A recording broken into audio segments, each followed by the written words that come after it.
Office space in Hawaii is not cheap. Certainly not. And for entrepreneurs, though, there is a new way to work. It's called co-working, and it's happening right now in Kakaako.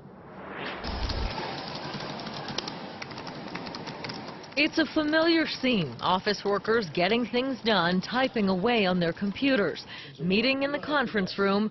Exactly what you'd expect in a typical office. This particular option does not expire for another 3 weeks. But this is no regular place to work. They're kind of sharing space and sharing energy. This is the Box Jelly, a co-working space in Kakaako. Co-working is a relatively new concept. Because an estimated 1/3 of the workforce is now mobile, more and more people work in less traditional venues, like coffee shops or even at home.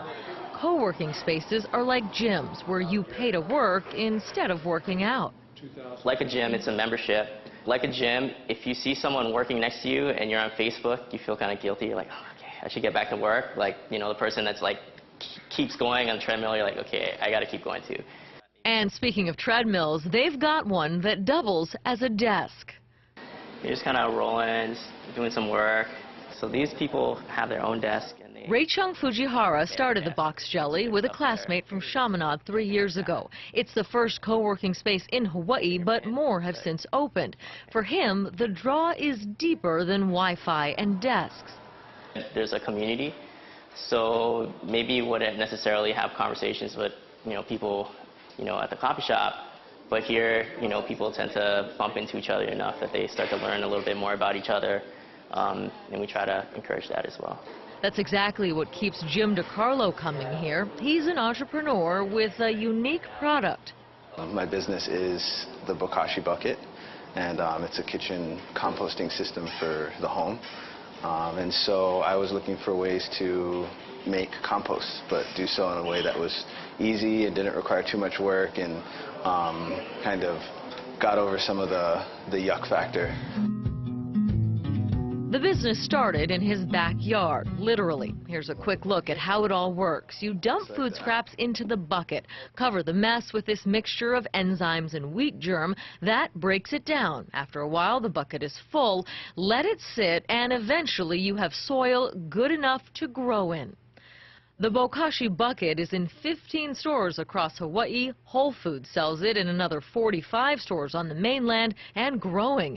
This former school teacher credits much of his success to working right here. I really don't think that I would have gotten to the next level in my business had it not been for being a part of a community like this. That's because even though the people around him don't actually work for his companies, at times they do. I needed a graphic designer to help with a web project, and I was able to find one here. Or if I have a question regarding a new email marketing campaign I'm trying to do, I always know I can go in the back and talk to a buddy back there, and he's got some ways to help me out.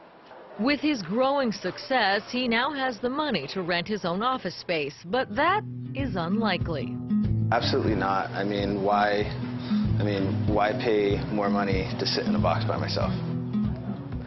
Now you're probably wondering how much all of this costs. The drop-in rate at the Box Jelly is $15 a day, but passes are available. That brings the cost way down. A monthly unlimited membership, $200 a month, which is a whole lot less than renting your own office. And it's nice, like he says, it's a community and he can kind of get a little help. Yeah. Yeah.